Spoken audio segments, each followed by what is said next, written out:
What is the ideal female body and how do we achieve it? This is a question that many have tried to answer, and me too. I have been working on this, and to find that perfect answer, I have been making lots of interviews. Some of them are actually so very interesting that I'm going to actually read you the answers.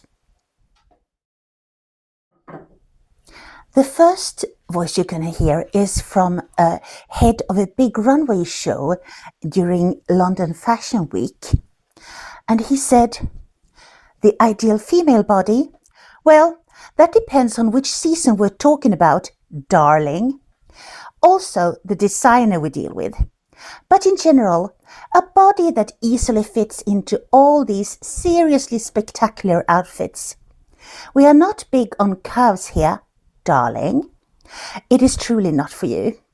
Just too many angles to fit into dress to you. But between us, the ideal body is never static. It is designed to provoke, to inspire and to sell. A designer's vision often demands extremes, bodies that amplify the clothes that tell a story. That's why the runway ideal is so unattainable. It is not meant to reflect reality, it is meant to create a fantasy. But behind all the glitz and glamour, the real ideal body is the one that moves with confidence. Whether it's a size 0 or a size 20, if a woman owns her walk, her presence, her power, she becomes the ideal. That's what fashion is truly chasing, the ability to transform. Now, if you excuse me, darling, I have to get moving and so on, yes. So, yeah, now we know his perspective. Another interesting voice was actually a foreman from Bletchley Park in 1942 that I found an old interview with. And he said, the ideal female body? Well, that's a bloody useless question, isn't it? We're neck deep into a war, trying to stop entire cities from being flattened, and you're asking about bodies? All right, fine. If you're determined to waste time, the ideal body is one that comes with a sharp mind, one that can handle sleepless nights, endless cups of tea, and the kind of pressure that would make most men crumble. I don't care about curves or cheekbones or whatever it is you think matters. I care about somebody who can crack a cipher faster than Jerry can bomb the next target. Well, look at them. Some of these girls haven't slept in 36 hours. They've been staring at code, solving puzzles that might mean the difference between saving a convoy and losing it to the Atlantic. Ideal. The ideal body is the one that can endure. And that was all he had to say on the matter. This is a most interesting interview. It's something that has been left to us from the people of Willendorf about 25,000 years ago. And they say, she is the earth, the source of all we have, the cycles of the moon, the seasons, the future of our people. She is more than a body. She is strength, endurance, and the promise of new life. She is what we honor and what we hope for, what we must protect. But we need the young and slender ones too, to go get the berries and to hunt. They are good too. And the old one who know how to do everything. Actually, the only women we don't really like are the dead ones. Those are useless. We honor them by putting them in graves. Now I will go eat. So that's also a voice.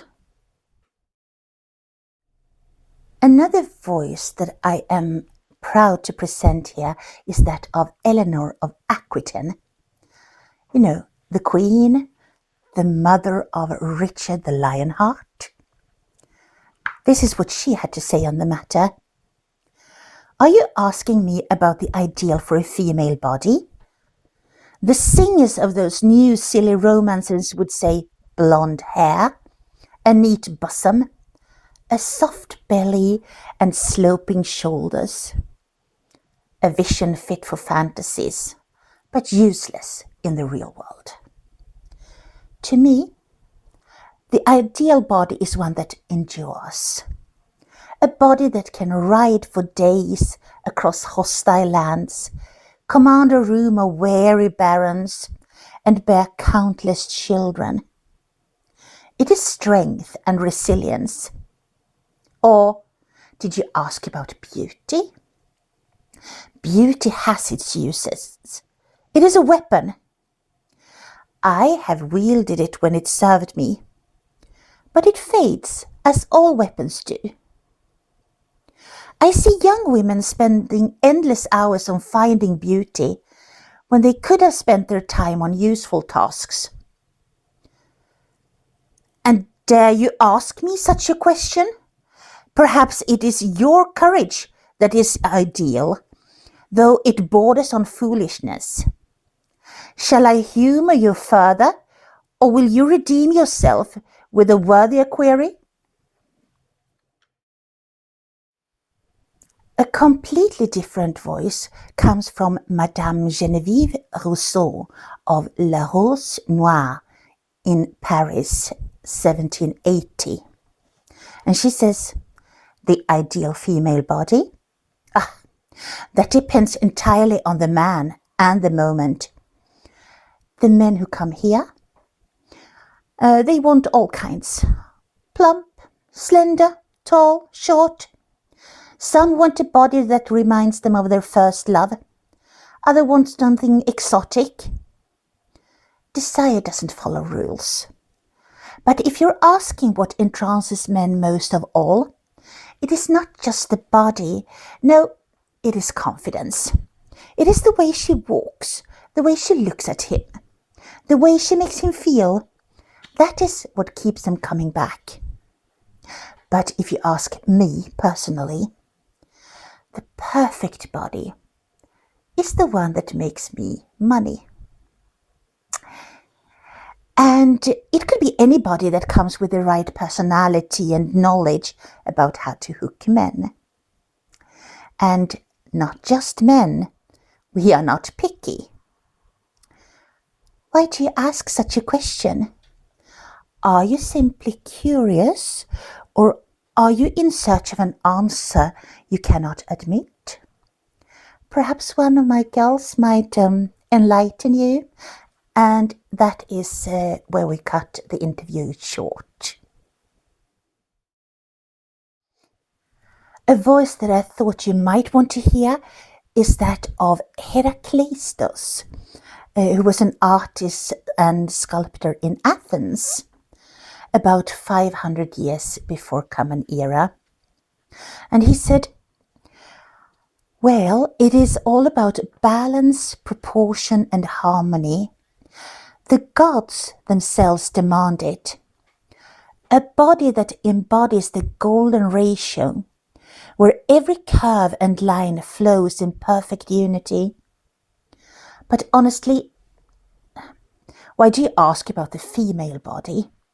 Females are creatures that we lock away at home, cover in veils and care not too much about. Yes, the Trojans were reputed to steal a beautiful one, we heard that. But here, in modern days, we care most about the things that are truly beautiful. Boys. And young men. Oh, those bodies are truly worthy of artistic attention. Of course, this may say more about us Athenians than about beauty itself, but such are our ways. We have been asking the same question at the Hilarious Beak, a pub in northern England, now 2025, and you will hear different voices. Ideal woman. A beauty with great legs? Yes, big chunky legs. What are you rambling about, old fool? Legs for sure, but they must be slender and soft and feminine. Who cares about legs? We all want big boobs. Well, I prefer small boobs, to be honest. I am all about petite women, the kind you can place on your lap. You're kidding, right? The more meat, the better. A good bum to lean into a cold winter night. And then somebody said, I must say you chaps are all wrong here. It is all about the HLA antigens.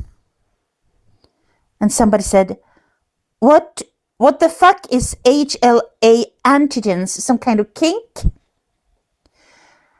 HLA antigens are immunological markers. It was a tricky word. Immunological markers that have been shown to have a huge impact on human sexual attraction. We are attracted to complementary HLA antigens, surely nature's way of making us as resistant to harmful invaders as possible. The HLA antigens seem to actually be connected to the way we smell, or the subconscious smells, the pheromones. And somebody said, well, that's oddly profound. All right, let's raise a glass to good immune systems then. So, I guess men in pubs in England are more into immunological compatibility. The very last voice I am going to present is that of an artificial intelligence. You know, even if they are not real creatures, they are very good at collecting data, so they should be able to present something that represent what most humans think. And this is the answer. Based on aggregated data, the concept of an ideal body lacks universality and is inconsistent across cultures and eras. My analysis suggests functionality and adaptability as the most logical metrics. In conclusion, the ideal female body is a construct. Its definition varies infinitely based on context, culture, and personal bias. Perhaps the better question is why humans persist in seeking such a definition at all. Well, now you certainly have got a very clear idea about what the ideal female body is and how to achieve it. If there should be any uncertainty left, you should actually like and subscribe to us and to this video, and we'll keep feeding you this kind of very, very valuable information.